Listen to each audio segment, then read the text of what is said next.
series of interesting case series under the leadership of Dr. Bhati Madam. And to start with the first of the case series, we have Dr. Manish Grover.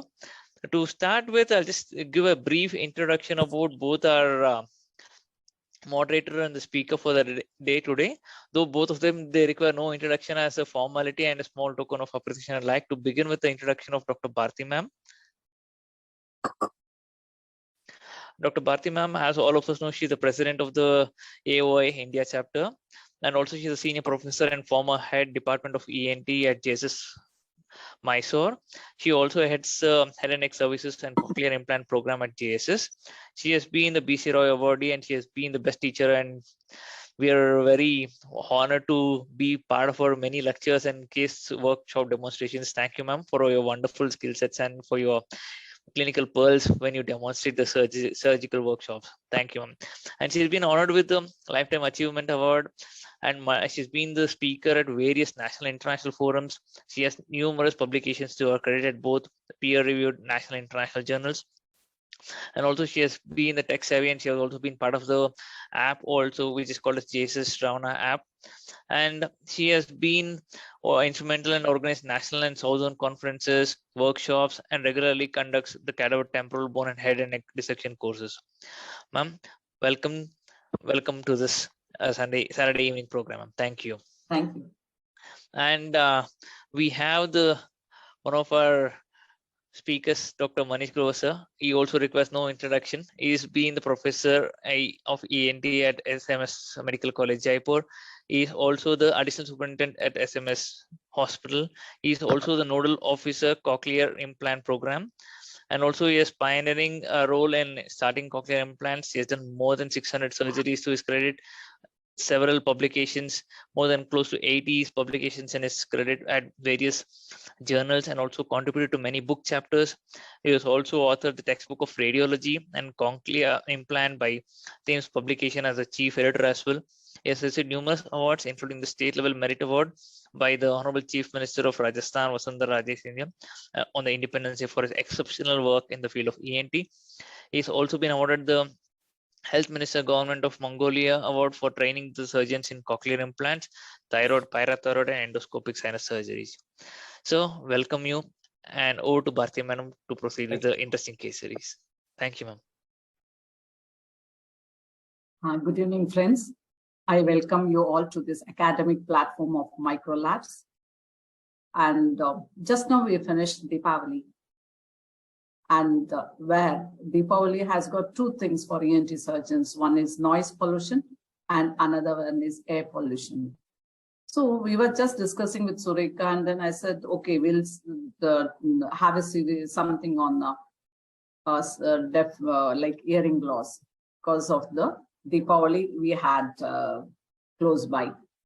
And with this, it shaped, and then who else can do a talk on this topic? So we had Dr. Manish Grover, and then we requested him and he said yes. So we all know the burden, the global burden of the hearing loss. It's about, at present it is about 430 million, but and 1.5 billion people are suffering. And by 2050, the WHO sees that it will double and 700 billion people will be affected, and 1 in 10 every population. So as a science student, as a ENT surgeon, as a otologist, we all know we have conductive deafness, we have sensory neural deafness, we have mixed deafness. Now, the sensory neural deafness constitutes about 90% of the hearing loss. So you know what the amount of problem we have with us to deal with. And with this, as it increases in the burden, and the role of ENT surgeons is very high in future. And the hearing loss is an invisible disability. Okay, if mild to moderate, I try to hide it. I'll not show it. If the facial deformity is there, it's obvious. But the hearing loss is an invisible disability, and it forms about a third physical disability. Okay, according to the WHO. So in this regard, whenever we are talking, we thought the best is to do about the sensory neural hearing loss. And in that, we have the congenital and the acquired. and Dr. Monish said he'll speak about the acquired hearing loss. We all know that children and the aged, these are the two extremes of life which are involved with the sensory neural hearing loss. And the amount of problem they have, we all know it as a CH surgeons or as a otologist or a ENT surgeon, the way they react to the surrounding. As Ellen Keller puts it, the blindness cuts you from the things, whereas the deafness or the hearing loss will cut you from the persons. Okay, and there's a huge burden because of this hearing loss, which affects the extremes of age and affects the family as well as the society. So we thought that we will at least the AOI platform, along with the microlab, the platform that is today's platform, at least we'll have some insight into this. And now with this brief introduction, I'll hand over to Professor Monish Grover to start his talk. Over to you, Professor. Thank you so much, ma'am. And at the outset, let me thank especially you for involving me in this activity. It's a topic which, as you just mentioned, is the need of the hour, with the acoustic trauma kind of increasing all around us, and especially with the noise pollution which we had at Diwali this year was celebrated, at least in Jaipur for sure, with much more vigor than the previous 2 years. And we did have a lot of acoustic trauma happening. But more importantly, this topic is really close to me, and I really thank you for giving me the opportunity to talk on this again, and Micro Labs too for having such kind of an activity. So I have been usually talking about congenital sensory neural hearing loss because that's something which I'm more involved in terms of cochlear implants. But interestingly, when we look at the Western world, the European and the American worlds, they do cochlear implants in more of acquired SNHL in adults than in pediatric age group. The Indian market, so to say, is more of a pediatric thing. Now, when we talk about acquired SNHL, why we decided to keep this solving the jigsaw, because there are still not many queries which are left unanswered when we want to treat sensory neural hearing loss which is acquired. And just an example of why is it still a query. और पहला सवाल अवनी का है।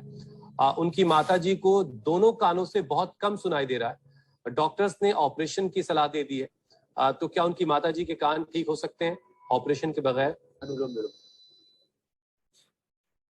अवनी के माताजी के नहीं, पूरी देश की माताओं के कान ठीक हो जाएंगे। एक तो ईयर ग्रिड वटी ले ले और ईयर ग्रिड 2 कान में डालने, नहीं तो सुदर्शन एक पौधा होता है उसका, अथवा ये जो लहसुन होता है उसके भी कूट करके उसका रस एक बूंद 2 बूंद कान के अंदर डाल देते हैं।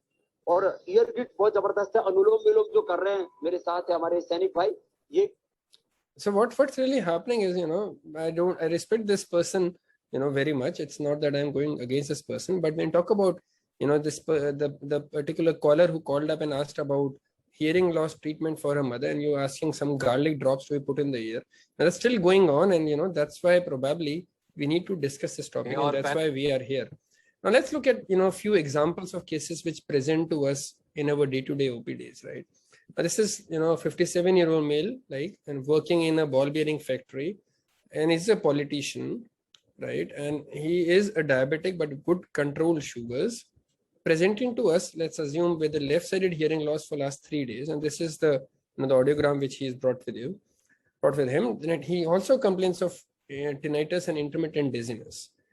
He also gives you a history of having taken ceftriaxone and amikacin injections for a gluteal abscess 1 month ago, and on examination tympanic membrane was normal. Right now, this, as soon as we see this, with a history of 3 days, I'm sure all of us would consider this as a sudden sensory neural hearing loss. Now, just for the younger colleagues, the definition of a sudden sensory hearing loss would be when you do an audiogram, the SNHL should be at least of 30 decibels in 3 contiguous pure tone frequencies on the audiogram, right? That's how you define it. And the duration should be within a 3 days period, right? It should not be over 7 days. It should be within an acute episode, 3 days, sudden lasting, right? And 30 decibels, 3 frequencies minimum should be involved. Now, if when such a patient comes to you, these are the battery of tests you can advise upon, right? And many a times we see many things being advised which are not really required. So we'll discuss what all things are really required. And similarly, when you look at the treatment options, there are many treatment options which would actually confuse all of us, right? And not majority of them are really required. And we'll again discuss this in the next few slides which come in. Now, if you look at sudden sensory hearing loss, which is actually becoming more and more common, especially we saw the COVID pandemic also bringing in more patients of sudden SNHL with the noise trauma. This comes in a very good paper on this. This is a 45-page consensus document brought about by American Academy of Otolaryngology and Head Neck Surgery in 2019. Right, and this actually deals with a lot of these things and brings out a lot of recommendations. I'll try to simplify them as we go ahead. And when you look at the investigations, what do these the key action statements include? The most important thing is rule out conductive hearing loss, right? Obviously, you have to do that. Tuning for test comes into picture. The pure tone audiometry comes into picture. Now, CT scan. We still see many people advising CT scans. There's a strong recommendation against getting a CT scan for a sudden SNHL. You would not really benefit much out of it. The only reason maybe if an MRI is not possible, then you go for a contrast enhanced CT scan. Only in those patients where MRI is not possible and where ABR is not possible. I'll come to ABR later on. But for now, let's just remember not to advise a CT scan to a patient of sudden SNHL. Whether it's temporal bone or CT brain, you don't advise that. No laboratory testing is routinely required, right? If there is no particular history which points towards a cause, do not get any laboratory testing. No need of any testing required. Now, important to rule out retrocochlear pathology. So what you do is you get an MRI done, not a CT scan, but an MRI. If MRI is not possible, the first thing is you get an ABR testing done, which may also tell you if there's a retrocochlear pathology. But you need a very good audiologist for that. And the last thing is a CT scan, right? So recommendation is only for MRI, not for a CT scan. If your prescription mentions a CT scan, it really doesn't give a good picture of what you are prescribing. So these are the investigations, only two, pure tone audiometry and MRI brain, right? Now we go to treatment part. First and foremost, counsel these patients very well because we all know they may not really improve even after best of our efforts. You need to tell them about the histories, the risks and benefit of other things. And this is a very strong recommendation given by American Academy. Then to come to the medical treatment part of it. Now, initial corticosteroids to be given within 2 weeks. No sense of giving them afterwards. That's an option, right? That's not a recommendation. That's still an option, right? The other option is start the therapy with hyperbaric oxygen therapy. So steroids or a hyperbaric oxygen therapy. These are two options, right? Then you have a salvage HBOT. That is, if you have already given steroids and it has not really shown an improvement, then you add HBOT to it, but they should be given within 1 month now. If you have given steroids and there is an incomplete recovery, then there can be a salvage intratympanic steroids being given within 2 to 6 weeks of onset, right? This is the recommendation given. And the last thing is no other pharmacological treatment, no need of antivirals, no thrombolytics, no vasodilators have been proven to have any major role in treating these conditions. So very strong recommendation against. Now the only confusion lies systemic steroids, intratympanic steroids, and hyperbaric oxygen therapy. And these are three things which we'll have to play around with. These are the recommendations given. Let's look at what the recent literature actually shows. Now, talk about systemic steroids, right? This is the first thing which we started using. Importantly, to be given as early as possible. The dosage would be 1 mg per kg per day. Most important thing is, which we still commit mistakes is the technique. As you see here, it mentions do not divide the doses, right? Do not think that this is going to cause a lot of gastric issues. It is to be given in a single day OD dosage, no dividing of doses required. That's going to be approximately 60 milligrams in an adult male, right? So this is the prednisolone level which you need to give. If you give, that's the usual prednisolone which you give. It would be 60 milligrams with no divided doses. It's going to be a single dose of 60 milligrams. Obviously, you add a PPI to it, but this is the steroid dose, which is the best available thing if you're using systemic steroids. You need to look at the other systemic conditions like hypertension, diabetes, which should be under control. But otherwise, this is the best thing if you're giving oral steroid, OD dosage 1 mg per kg per day of prednisone.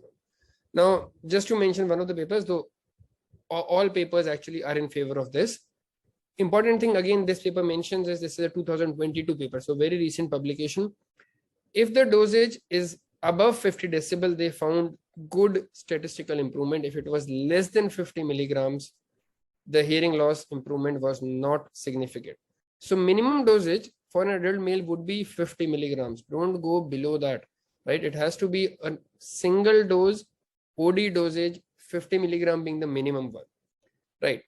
The second thing is intratympanic steroid. Now, various questions come to our mind, right? And you can try to answer them yourselves. Do we start them as a primary therapy, or do we use them in combination with systemic steroids, or do we use them as a salvage therapy, right? You can use them as all three options. The other question which arises is which steroid to be used. These include things like dexamethasone, and you can use methylprednisolone also. The strength of steroid. Now, we in India do not have 25 milligram per ml available. We have 4 milligram per ml available, right? So we don't have a very strong strength of dexamethasone available to us. The best would be around 25 mg per ml, but we have to suffice with 4 mg per ml in India. What's the amount to be injected, right? We do not have a lot of space in the middle ear. So it's usually around 0.4 to 0.5 ml. The technique of delivery, now there can be multiple ways. One of the best ways and easiest ways, not the best ways, easiest way would be putting a needle and injecting it. Then you can do a myringotomy and deliver through it. You can put a ventilation tube and deliver through it. You can put a wick-like thing that's kind of, when you look at Silverstein's wicks, which are used in these patients. And then you can, kind of have a pump also, but not really required. The safest and the most commonly used route, at least in India, is the first one. That's a transtympanic needle injections. How many injections do you need? Now, again, variable. The literature is divided. And I'll come to the final conclusion to it. It can be a single day. It can be several days in a week. It can be weekly. People have followed all regimens, and the confusion continues. Now, just a very small video to show the best ways to go for a transtympanic injection of steroids. Now, this middle ear is an enclosed place, like almost an enclosed space, right? And if I were to inject anything in the middle ear, because of the air already present inside it, it would not allow the thing to get accumulated inside. It would actually come out of that opening which you have made with the needle, right? So what you need to do is make a small opening in the anterior part. Right? Usually it could be anywhere in the anterior, inferior to anterior superior quadrant, right? But you go ahead and make a very small myringotomy type opening, right? This is the small opening which we are creating, right? And then put your needle in the posterior inferior quadrant and instill the steroid, right? This is what you're doing out here. Now you see, as you are putting this, you'll see the level of fluid rising in the middle ear, and then air and few bubbles bubbling out of the opening which you have created anteriorly, right? You see that? So this is how it will prevent any increase in pressure in the middle ear. So there is no, fluid coming out of the opening which you have created. So all the steroid which you want to instill would actually remain inside the middle ear without causing any pressure changes in the middle ear, so that it is remaining inside the middle ear from where it can be absorbed into the inner ear. Now, once you have done it, let's look at the intratympanic things here. Once you have done it, you need to keep the patient in lying down position. Keep the affected ear up, right? So in such a position that majority of the fluid should collect near the round window area, so that it gets absorbed from the round window over the next 15 to 30 minutes, right? Remember that during this time, the patient should not swallow a lot, should not blow the nose, should not really talk a lot, because all these things will kind of make the drug go out of the middle ear, right? Either it will get expelled through the small openings in the ear which you have made, or it will kind of flow from the eustachian tube into the nasopharynx. You do not want those things to happen. So ask the patient to be still, not to speak, not to swallow, not to blow the nose. Keep this ear slightly up, right? And let it be there for 15 to 30 minutes. This is what you need to do, right? And we'll come to the advantage is obvious, right? You do not have any systemic things coming in, so it's not absorbed, right? You do not have, you do not have to give it on a kind of the absorption side effects which can occur. The patients can take it in any kind of conditions. it's not that you need to admit the patient. So it's again a very good thing to do, right? And these are the things which can happen. Rarely you can have perforations, pain, etc., but not something which we see commonly happening. Now the questions, right? Can we use them as a combined therapy? Is there really any benefit of giving systemic steroids along with intratympanic steroids? The document which we saw, the consensus statement, was in 2019, and they really did not mention any significant benefit. But majority of the latest literature are in favor of a combined intratympanic and systemic use of steroids. This is a meta-analysis, right? And they clearly mention that conclusion that the combination therapy exhibited better outcomes than systemic steroids alone. So does mention better combination therapy of intratympanic and systemic steroids. Again, a meta-analysis done and similar results shown. So clearly proving the importance of that. Now, another thing which has come up in the literature in recent manners are, the round window surgeries. That is what, kind of surgery which comes to for ENTs as surgeons. This looks, very fabulous to us. What they mention is you go ahead, do a tympanotomy and seal the round window because there are micro areas in the round window from where the perilymph is leaking. One of the kind of hypothesis for the sudden SNHL is that, right? But it really is not been proven as well. So don't go about doing it. This was published in 2014. So long time, but people have sealed the round window and, proven that there is some benefit. There was another study in 2015 which said there is no significant benefit. So it's kind of not a proven evidence, but that's mentioned in the literature. So I'm discussing it. For us, the best treatment right now is combination of systemic and IT steroids. The volume of the IT steroids being around 0.5 ml. This is what we would usually do. The other option, which is now being used pretty commonly, is hyperbaric oxygen therapy. Now, what is it? You give 100% oxygen to the person. You can see this, it's in a specialized chamber. The patient is made to lie down and it's given at a pressure of around 1.5 to 2 atmospheric pressures.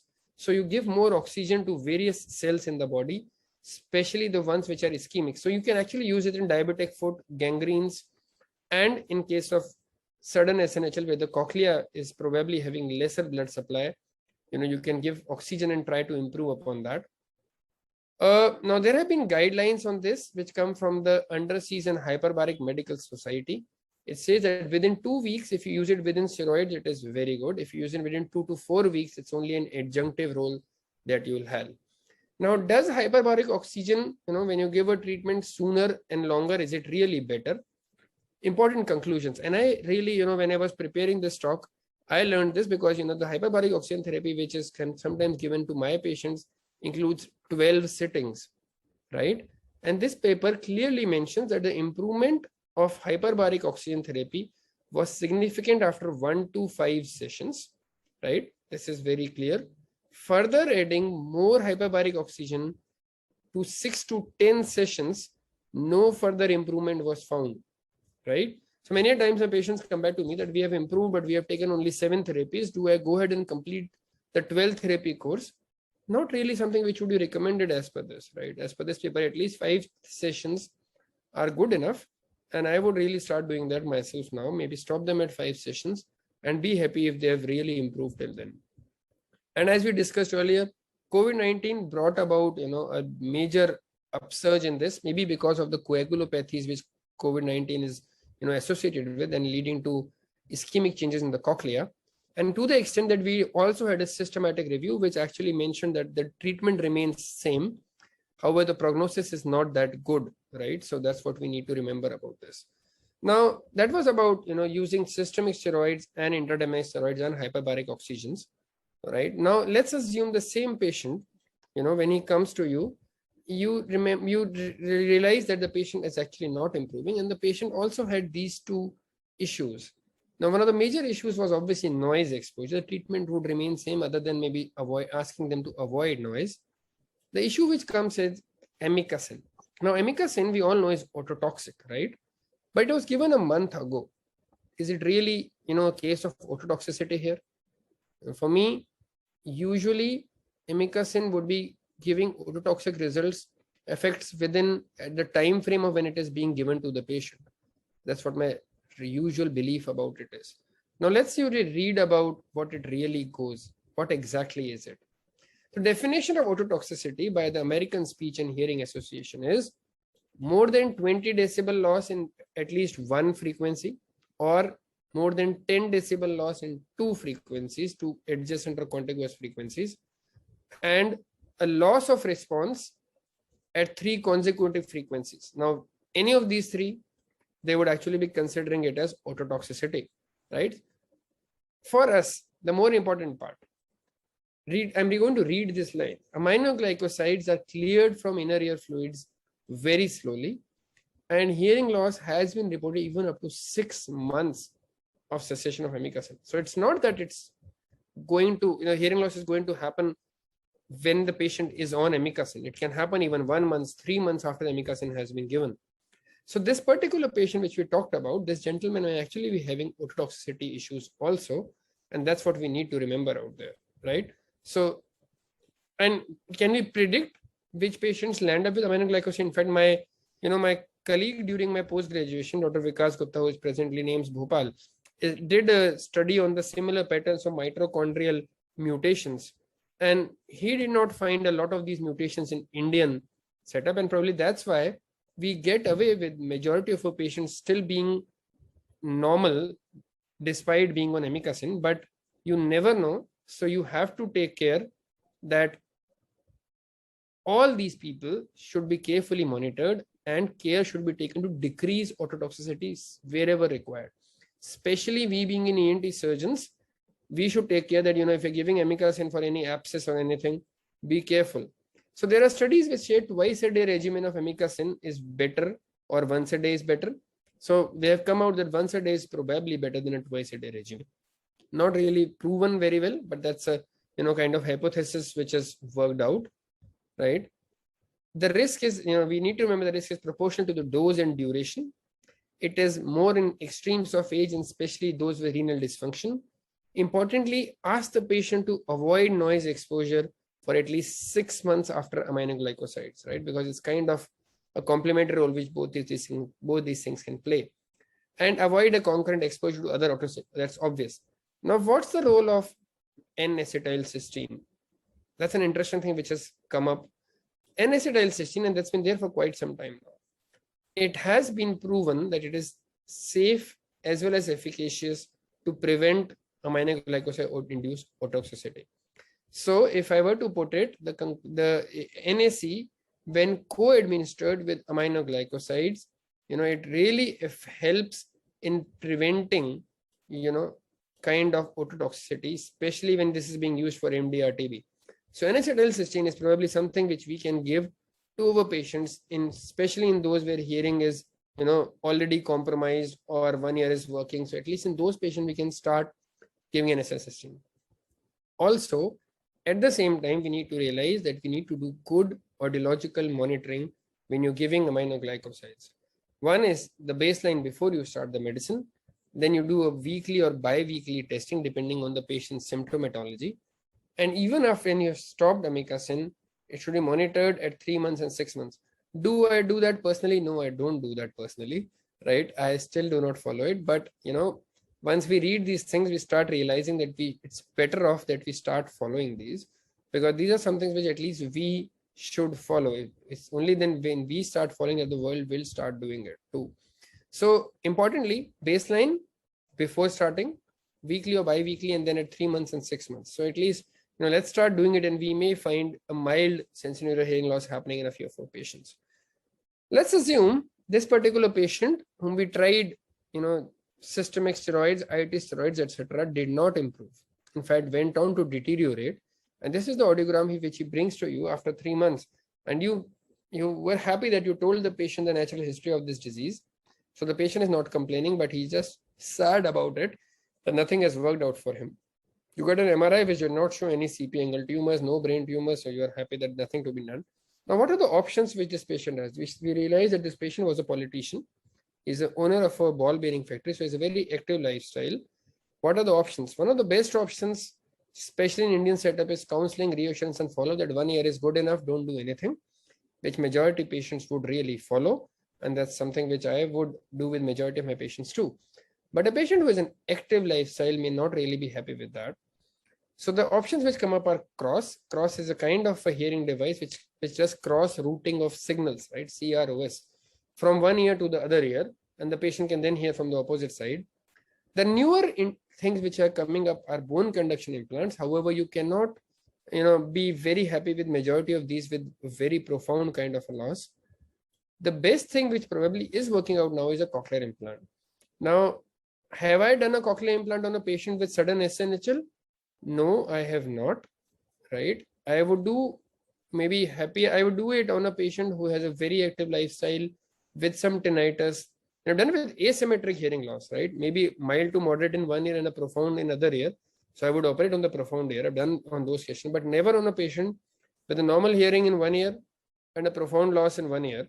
Have I done a CI? No, I have not.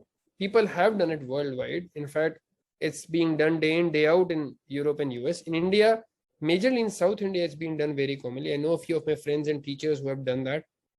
But it's kind of something, when you believe it yourself, the economics plays the role, and the patient would really, having that kind of a lifestyle, would really want to get a surgery done for this is something you need to plan out. So maybe a young adult, 20s to 40s, with tinnitus and an active lifestyle would be the best candidate for a CI for a single-sided deafness, right? That's something which you really need to work on before you land up doing these kind of patients. Now, let's assume that these are the options for a single-sided deafness, sudden SNHL or whatever cause did not improve.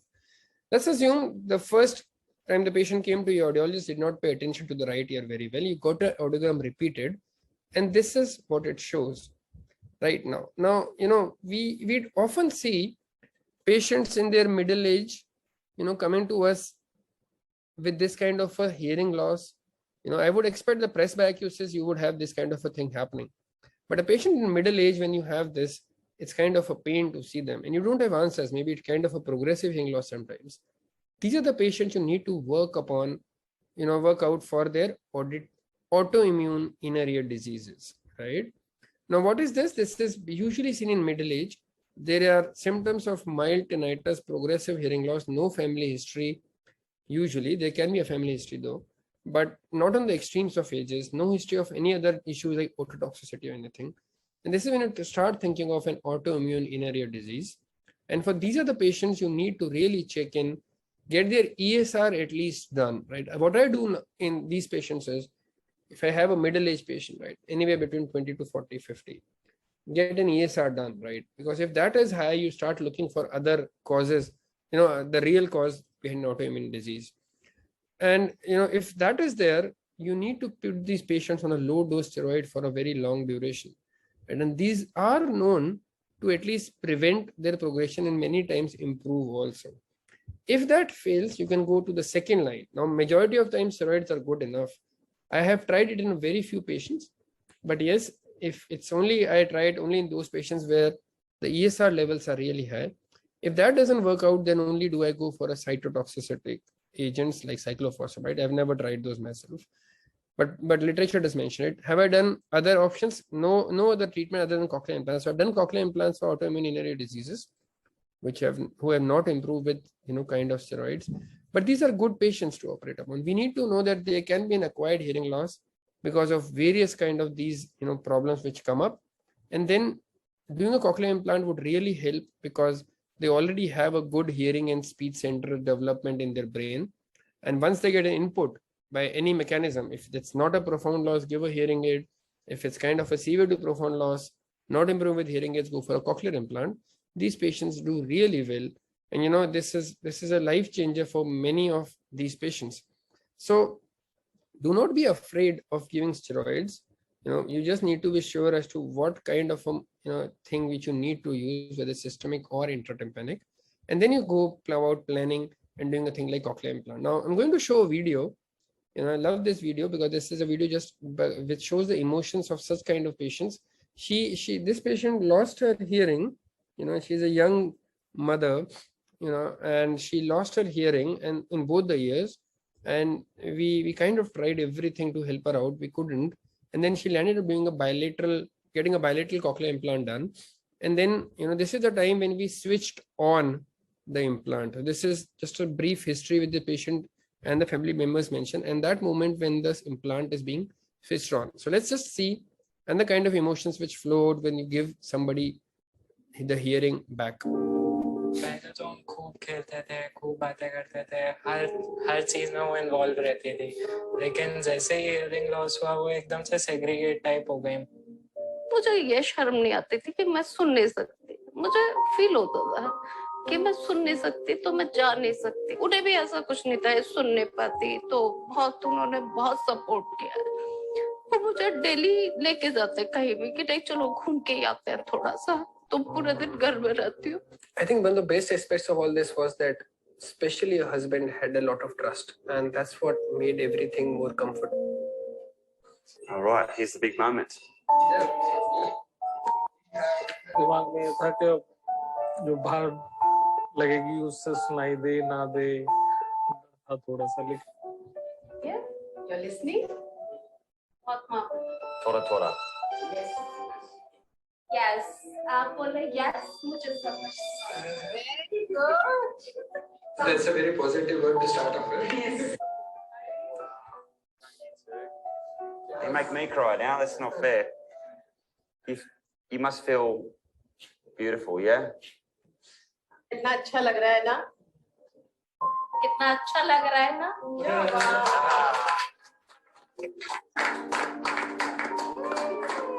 It's incredible. This is absolutely amazing. Mummy की बात नहीं, mummy सुनने के लिए बोल रही है अपने बच्चों। जब मुझे मेरे बेटे ने मम्मी बोला तो मुझे बहुत अच्छा लगा, क्योंकि मैं बहुत टाइम से सोच लगता था मुझे कि मैं अपने बच्चों की वॉइस भी नहीं सुन पाती, अपने बच्चों के मुझ से माँ भी नहीं सुन पा रही हूँ कि वो मुझे मम्मी बोलते थे, भूल गई हूँ। I mean, it's an absolute miracle. Tora. थोड़ा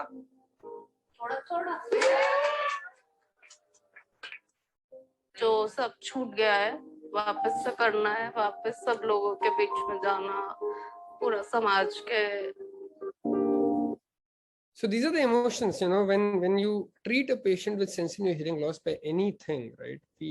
Whether it's steroids, systemic or intratympanic, whether it's giving hyperbaric oxygen therapies, whether it's kind of doing an invasive surgery like a cochlear implant, you really bring back a special sense, which, really should fit in the kind of multiple armamentariums which we have. And, if we complete this jigsaw puzzle, the results are really beautiful. And, that's I hope that, we start doing a few things. Especially when I was myself, as I mentioned earlier, preparing for this talk, I realized the things which I need to change myself in. And I hope that, we all will. And if there are any things which we can discuss further, I would be more than happy to have it.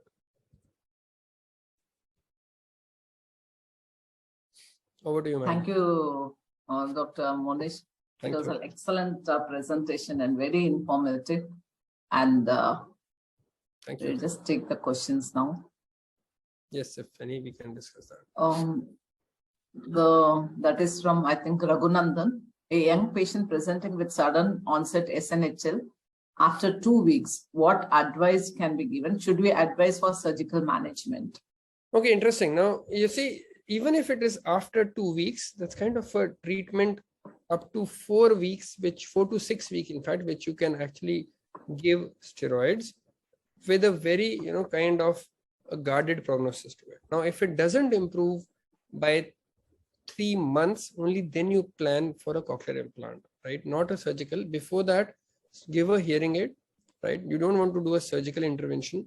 Before that, give a hearing aid, and then only do you go about going for a surgical thing. So not something which you would do very straightforward. Then another is from Anepu Netaji.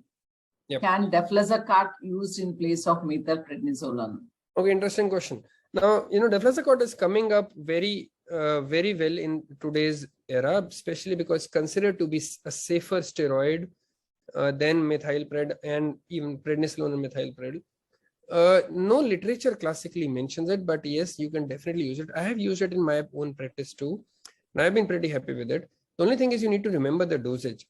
right? Because the dosage can go a bit haywire. So if you're using, let's assume, we know 5 milligrams of 5 milligrams of prednisolone would be equivalent to 4 milligram of methylprednisolone, and this will be equivalent to 6 milligrams of deflazacort, right? So 5 milligram prednisolone is equivalent to 6 milligrams of deflazacort. So if you were to give 60 milligrams of prednisolone to an adult male, that's 1 mg per kg, you would kind of land up giving 72 milligrams, right, of the same deflazacort for it to be really successful. So dosage is what you remember. And I remember the simple formula: 6 mg deflazacort, 5 mg prednisolone, 4 mg methylpred. Just remember that, and you can actually go about using it. To be given in OD dosage, no division of doses to be done in any of these steroids. And currently, what is the role of it, intratympanic steroids in chronic tinnitus? Oh man. Okay, I don't use it. I stay away from it. I don't like seeing patients with tinnitus. But yeah, all said and done, people have tried intratympanic steroids in tinnitus. I don't think it has really worked out. Anything has really worked out. So I have a good, audiologist in Jaipur whom I refer the patient for tinnitus retaining therapies, and I'm happier. Maybe that's the reason I'm happier, is the patient goes away from me. That's fun. The thing also which I realize is they get more adapted to it. I do really think TRTs, if done properly, is probably the best treatment right now. I refer a lot of my patients. I mean, maybe ma'am also would. Correct. It's just the counseling of the patient. You need to sit and tell them they need to adapt themselves for the sound. Yeah. And then, as you said, it's a retraining therapy. And we all have used intratympanic steroids, but nothing has helped. Yeah. And Dr. Jayanti, if there is SNHL due to cochlear ischemia, why don't vasodilators have a role? Okay, interesting. Yeah, so, people have tried it. I remember myself using it during my post-graduation days. We even used to have, patches of, vasodilators being used at times. But literature, all the reviews have really not proven it to be effective enough. Now, we don't really know the reasons for it, but it's not been proven effective. By theoretical reasons, it seemed pretty okay to use it. And that's why people probably started using it. Not proven out in any of the bigger, studies, systemic reviews or meta-analysis. So I don't use it anymore. I used it maybe till, 2010. After that, I've never used vasodilators. Yeah, the literature supports only the use of steroids, and hyperbaric as of now. And name I cannot make out. What is the role of very high dose of steroids like 1 gram methylprednisolone, which some centers follow? Okay, not really proven again. It's not something which you require. It's I actually use 1 gram methylpred for my patients with optic nerve issues with when they had an optic nerve trauma and they had a vision loss, and then we use this 1 gram methylpred. I have never used it myself, and no literature actually would support it either. So no, I don't agree with it. Yeah. And Dr. Nishi Gupta, we give Complamina Ricta drip, and in case patient is sensitive, put him on IV Nootropill. What is your experience? Hello, ma'am. I mean, your experience is obviously much bigger than mine. I have not used any of these things, so I am out of it completely. Maybe Bharti ma'am can add on her experience. I'm not just. So, yeah. Actually, some, not the complementary, low molecular weight dextron they use in some centers, along with steroids. And they found it very good. And high dose steroids, methylprednisolone loading dose is 1 gram. Okay. 500 milligram BD for next 2 days. Wonderful. Yeah. Yeah, and along with intratympanic. Yeah. So sorry, go ahead, ma'am. Yeah, the problem is we are very scared where we lose that, initial period. So we give both the systemic as well as the intratympanic. That's the thing. That's all. Yeah. Which works, we don't know. If at all it works, it's good for the patient. Yes, exactly. So I think majority people have started following a combined systemic and intratympanic now. And I think that's the best way to go about it, at least for now. That's a good way to go about it. Then, sir, can you, Gaurav Gupta, Please tell procedure of intratympanic steroid again, especially the position of the patient, intra and post procedure. Maybe you can share that again, explain. And Sure. also the concentration of intratympanic dexamethasone solution you prefer. Okay, let me just share my screen again for that. Yeah, that's better. I think that's the most important part is, about seeing how this intertympanic steroid is given.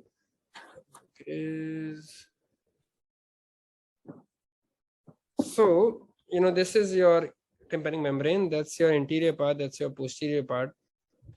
Now, if I were to really inject my steroid in the middle ear, anywhere in the posterior part, which is nearer to the round window, it would go in from here, but because there is air already present, this air would try to push the Dexona out of the middle ear, right? So when I am putting this needle here, instilling the fluid, which is around 0.4 to 0.5 ml, and then removing my needle from here, this small opening, all the Dexona or majority of the dexamethasone would actually come out of this opening again into the external auditory canal. So it will not remain in the middle ear because air would keep pushing it out. It's like the beer can principle, right? It's like, you cannot instill anything in this compartment. So what you need to do is, make a small incision in the anterior part where when you instill Dexona in the posterior part, it will completely fill the middle ear till this. And then air will continue leaking out from here, and then your dexamethasone will leak out from here again. Let's see. So this is what we are doing. You make an opening in the anterior part. I learned this from Dr. Ravi Ramalingam actually. And then you make this opening, and then you take your syringe and you instill that. Now the concentration which I use is the routine 4 mg per ml. That's the only thing which we have available. That's a dexamethasone being injected. You see the fluid rising. The air is leaking out of the anterior part, right? The fluid rising, the air is easily leaking out. And then you see the dexamethasone coming out from the anterior opening which you made. So that actually makes sure of the fact that all your dexamethasone is really remaining in the middle ear, from where it will be absorbed through the round window into the inner ear. So the volume which we use is approximately 0.5 ml. That's the capacity of the middle ear, right? You cannot instill more than that. The concentration of dexamethasone is 4 mg per ml, right? And you make the patient lie down for at least 15 to 30 minutes, with this ear up. Do not ask the patient not to speak a lot, not to swallow a lot, not to blow the nose, not to do a lot of yawning if possible, because these are things which would decrease the amount of dexamethasone in the middle ear. So you don't want these kind of things to happen, right? I hope I could really make you understand what I meant. And this is, I think the most important question would be this only, because you are looking at the proper way of giving an intratympanic steroid. The issue with intertympanic steroid also is that because you're not looking at the round window, there are many times adhesions which are present over the round window, which may itself limit the amount of steroid reaching into the round window, right? So the absorption will be limited. And these are the patients you need to actually, that's why systemic steroids are still being given, because this is an issue with intertympanic is the variable amount which may be absorbed. We do not know how much steroid is being absorbed into the inner ear. That's kind of a guesswork, and we hope that we are lucky when this kind of thing is being done. So that's why systemic steroids do play an important role even in today's date. And for autoimmune inner ear disease, treatment with low dose steroid for longer time. What is the dosage and how long? Okay, so that is from Dr. Fatima. Yeah, so she always has tough questions. So it's like, a 10 mg prednisolone given for a period of 1 to 2 months is what, is usually followed, and maybe more if the patient is improving, right? So this is the kind of dosage you need to maintain them on, right? I don't know, Galot. If the patient comes to you with MDR, mostly anti-tuberculous treatment, complaints of decreased hearing and tinnitus, what will you do next? Should continue ATT, or we have to change the injection amino glycosides? Absolutely change, right? Because this can be really bad, and you would actually go back to your chest and TB colleagues to ask them to change all this and give some second line anti-tubercular treatment, because that's not what you really want, because the patient would really suffer later on. We have a lot many anti-tubercular drugs in our armamentarium now, so better avoid, stop, and completely go to some safer anti-tubercular treatment. And I don't understand with so much of, we all know the autotoxic amino glycosides, but Yeah. the pediatricians you see in either in the NICU or it's amino glycoside will be there in the treatment chart. Majority of the pediatricians also. Yeah, very common. And what about the usage of Caravan for tinnitus? I used it a lot and I don't use it anymore. Yeah, so I mean, I would leave it on you. I don't use it anymore. Yeah, even intratympanic also we used and it did not help. IV infusions, oral intertympanics. I have stopped using it completely now. Right. There are experimental studies introducing growth factors intratympanically. Is there any potential scope for this? Yeah. So this is a good thing. Now there are various researches being done, right? And these include growth factors. These do include stem cells, right? But all of them are very experimental right now. As of now, no role. Hopefully, we would see something or other coming, but not in today's era. We don't use it. Yeah, the regenerative medicine has to. That would come in. That's going to be probably the best thing to happen. Yeah. And Dr. Karandeep, one of my patients is complaining of pain in the ear after multiple doses of intertympanic injections. How should I treat it? Oh, I don't know. I mean, that's not a very common thing to happen. If you think the patient is having, otitis externa, or even otherwise, you may actually try putting in those, IG packs or even Neosporin H wicks inside the ear. That's sometimes effective. And I don't know what else. If it's infected, you may try some painkillers or something. But for me, I don't see a reason of your IIT injections would be. They are usually very, very little pain, if at all, and that's only for a very few minutes again. So I have not really seen a long-lasting pain after IT. It may be some other reason also. Maybe should you rule out other things, if at all. That's what Dr. Soumya Pani. If patient is diabetic, so what should we use only oral or injectable? Injectable would, I think, mean intratympanic, right? Steroids, right? So Dr. Soumya, if the sugars are under control, I would always advise them both, and I would, go more in favor of deflazacort here. And I would always also ask them to meet their endocrinologist. That's their job, right? My job is to treat the hearing loss. I would advise them both and ask them to meet the endocrinologist to take care of the extra steroid which I am giving, right? So the job of the endocrine really comes here. I would do both. Meet your endocrinologist. He takes care of your sugar issues. If the endocrinologist says no, then he says no. I don't say no, right? Unless until the patient has ketoacidosis. Yeah. Those patients, they say no. Otherwise, right. Even sugars as high as 400, 500, they manage with insulin drips and all. I think, as Professor Monish said it, the endocrinologist will come here. Yeah. Diabetic hypertension. A few patients of sudden SNHL don't improve with systemic and intertympanic steroids. What should be the treatment options? I think you already covered. Maybe you can just summarize. So just to summarize, the salvage hyperbaric oxygen therapies can be used up to 4 to 6 weeks. Not really very good, but that's an option. If nothing else works, go for hearing aids, cochlear implants, or maybe bone conduction implants. But hearing aids and cochlear implants are what are the usual things otherwise. But these are the only options which you're left with them. And we do have quite a few such patients actually. Yeah, one thing is you have treated with intratympanic injections, and when do you start with hearing aid? Immediately you start with? Sorry, ma'am, what was it? The sudden SNHL, you're given intratympanic steroids and then hyperbaric, no improvement. Yeah. So immediately you need to put the patient on hearing aid. If bilateral, yes, immediately. If I have waited for around 4 to 5 weeks, nothing will. Bilateral, yes, immediately. Unilateral, then yes, you may actually, wait and then go about doing it. So yeah. Okay. And then what is the treatment? I mean, how do you go about in the case of recurrent sudden SNHL?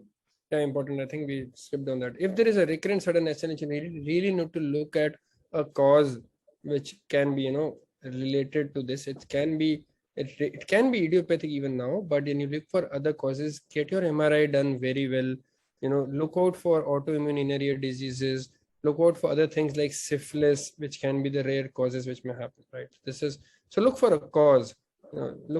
Especially look for sugars sometimes, They're the patients who usually have some or the other reason for which they are having a recurrent kind of a sudden SNHL.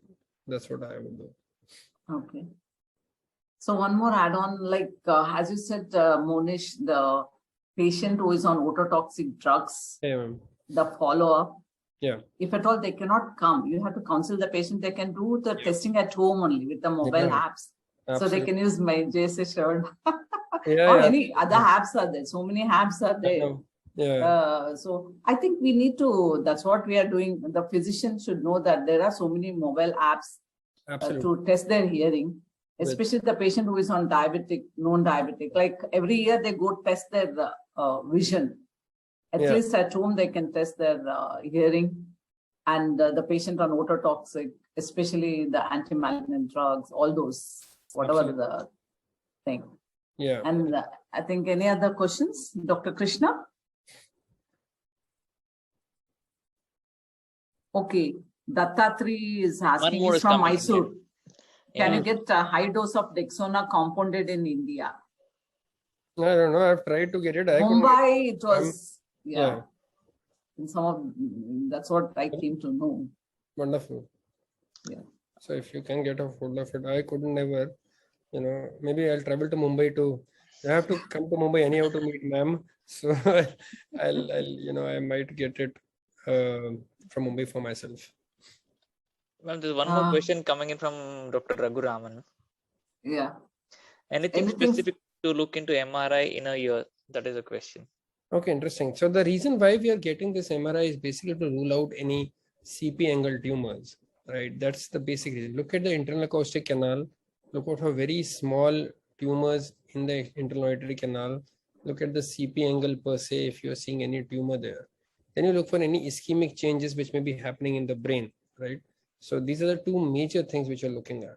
Now there have been various studies with 7 Tesla MRIs in the literature, which if you read about it, which do mention the with contrast enhanced MRI, they are trying to look at the vascularity of the cochlea. And that's a 7 Tesla MRI I'm talking about. Usually you would not see.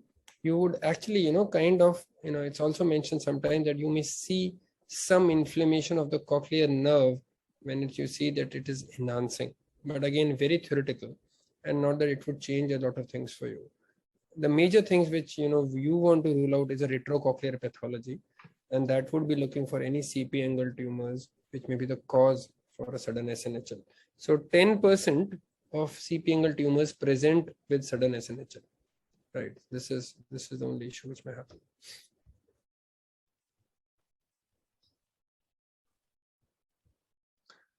Right? Anything else? Yes, sir. Thank you, sir. Thank you very much for the wonderful presentation there with lots of case scenarios as well as the evidences from the various journals. Thank you very much. And also thank you, Bharti Madam, for your wonderful clinical pearls there coming in, and also for the beautiful moderation.